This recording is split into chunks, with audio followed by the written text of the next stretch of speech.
to the Mental Health Impact Series. In today's episode, we have Akeem Haynes, the 2016 Olympic bronze medalist, the Canadian record holder in the men's 4x100 meters relay. And Akeem is also the founder of Faith Over Fear Foundation. Today, we're going to get personal. We're going to share some stories, lessons learned, and talk about recovery. Why don't we start with a brief introduction about your profession, the organization you founded, and the journey that brought you here? It's a pleasure to be here, and thank you for having me. For me, the foundation, at the root of it, I didn't have shoes growing up. I had one pair of shoes that was my sports shoes, my walking around shoes, my everyday shoes. And when I started playing football, it became my football shoes, but I kept slipping and falling a lot. I didn't have proper football cleats to play. And I remember going into the building and then asking my coach, he said, Akeem, where's your football shoes? I said, I don't have football shoes. What are you talking about? Where are those anyway?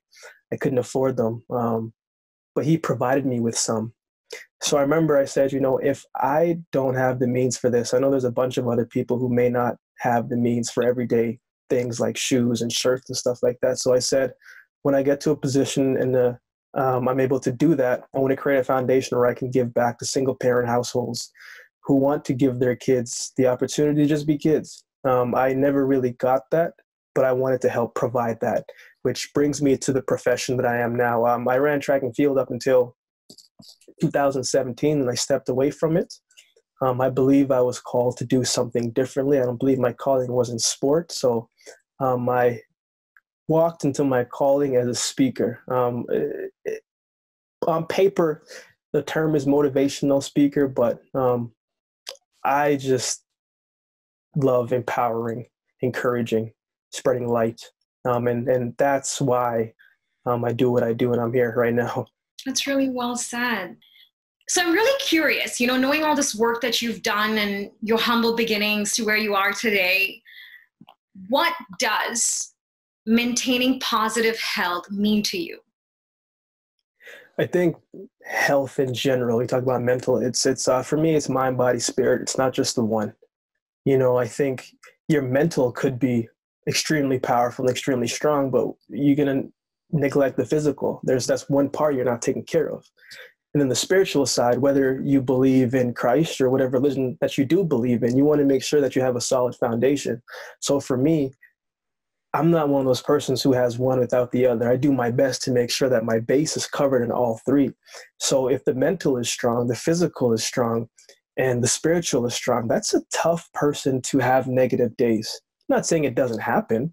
There's 365 days out the year, and if an individual can have 300 good days out the year, that is a great year. But every day isn't going to be smooth sailing. Every day isn't going to be good. Every day isn't going to line up exactly how you think it should. But there's moments in every day that can be rememberable and build on each day. So for me, when I think about mental, I think about the full package.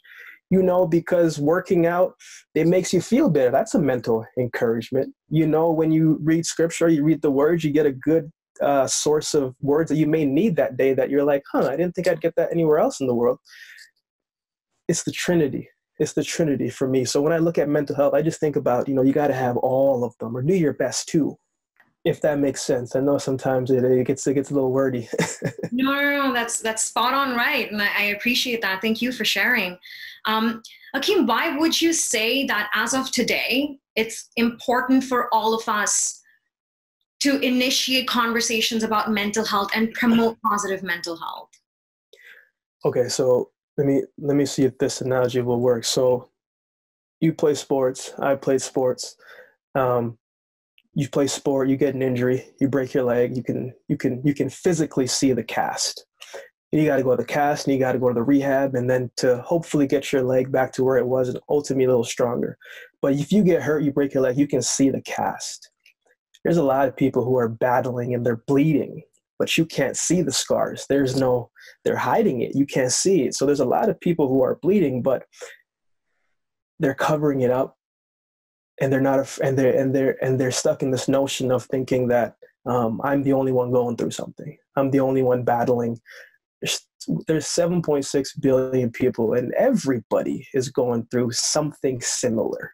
Maybe not to the extent of a continuous amount of things that have been happening, but everybody's going through something. And I think opening up those wounds, for example, like in order for wounds to heal, you got to take the necessary steps, and you got to bandage it. You got to make sure you clean it every now and then. But I think a lot of people are afraid to open up the wounds because they don't want to share how they heal. Because when they share how they heal, you got to rip off that Band-Aid. And when you rip off that Band-Aid, you become vulnerable, and nobody wants to feel weak. But I've realized in my life that weakness is a sign of strength. You're not weak because you're hurting. You're strong because you share.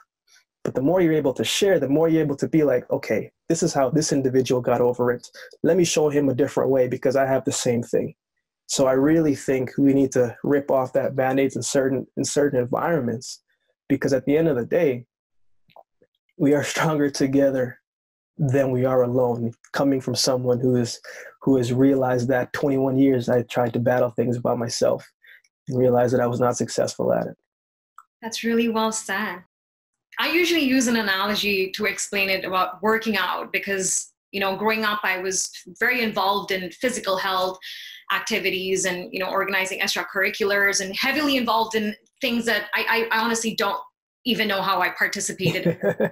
Every sport that you can think of that our school offered, I was there because I wanted to encourage young girls like myself to actually take the initiative to go and learn a sport. Just try it out. I was lucky enough to grow up around two brothers who actually helped me break out of that shell because of the community where I came from. And I wanted to help girls like me. Now, when I moved to Canada, I came here for university, and unfortunately, I was spending my first year getting used to the new culture. And physical health was not a priority. Yes. And over the last 4 years after that, it was again not a priority until recently I lost my twin brother to suicide, not even 3 years ago. And I'm sorry to hear that. Thank you, I appreciate it. But at the same time, I realized that I can't imagine I've come to this point now where I don't exercise. I used to be the sports prefect, leading people, pushing people, and here I am today. It's been 9 years and I've not exercised. So I started going back to the gym. I started pushing myself. And what I realized was, that pain that people feel in their muscles? Yes. After they work out for a very long time? Yes. I was feeling that pain all over my body. Now I had a choice here, right? Two things I could do here. Either I just don't work out, call it quits. Yes. Or I push through that pain and feel that pain and know that pain is because my muscles are breaking down in order to get stronger. So when I come back, my muscles are stronger and I can do more, I can lift more, right? So I think mental health too it's very similar. The choice ultimately is yours, right? So it was very similar, I found it out. Wow, that's good. That's good. Thank you, I appreciate it. Moving on, have you experienced a mental health challenge, and how would you describe what it's like living with it? Not necessarily per se, but I'm going to tell you about a time when thoughts started to encounter. So I was in college. It was at the University of Alabama. I was in my third year. And in the span of 3 months, I lost a friend. My GPA fell from a 3.0 to a 1.9. I pulled my hamstring. So all these series of things was happening. And I didn't necessarily know who to turn to, who to talk to, or how to explain how I felt. And I remember one day I came home from school and I was just like, man, I sat in front of the mirror and I was just like, Akeem, man, how did you get to this position? Because when you lose someone, you kind of feel hopeless. I was away from them and I was in a different country. I was going to school, but that was one of my good, friends for quite some time. And it's just like, man, I couldn't go home. I didn't have the money to go home and to even go to the funeral. So all these things was going through my mind. I was just like, man, you have really blew it. I was getting down on myself, but it was a lot of the things that was out of my control. A lot of the things that I couldn't really attend to, not because I didn't want to, but because I didn't have the means to do it and I wasn't able to do it. So I think a lot of the times we get into this hole, into this dark notion, into this dark mindset, into this dark state. When we get to this dark state, this dark zone that we're in, and we're finding ourselves lying on the floor, and we're only thinking these thoughts.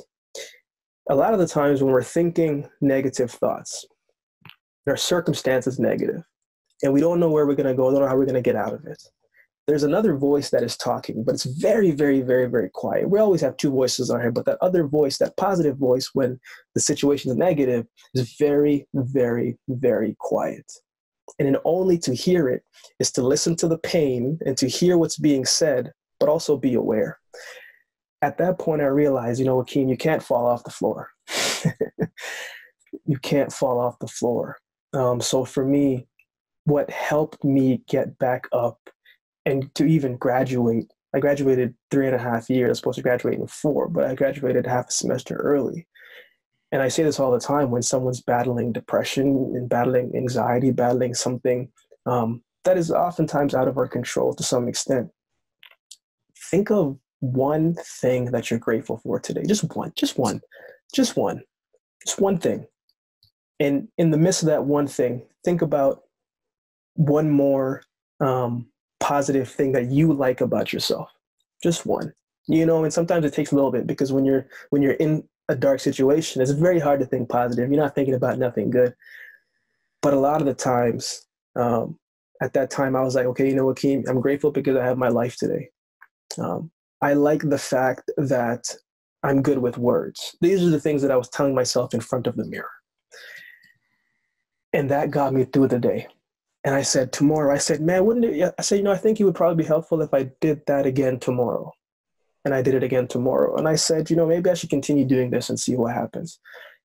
And that's what I did, because those small things started to add up after a while. And I started to think like, man, Akeem, you may not have the strength to battle Friday, but you have the strength to take care of Monday. But that's why taking things daily is such a powerful tool, because Friday looks a whole lot different if you don't take care of the days in front of it. Thank you so much for sharing that, Akeem. And I'm so sorry to hear about your loss. I appreciate that. One thing I learned about losses is they become inside of you, and they're with you everywhere that you go. And it's that extra motivation, that extra reminder when you're feeling down, you remember that person and you remember that spirit, because now their spirit lives with you.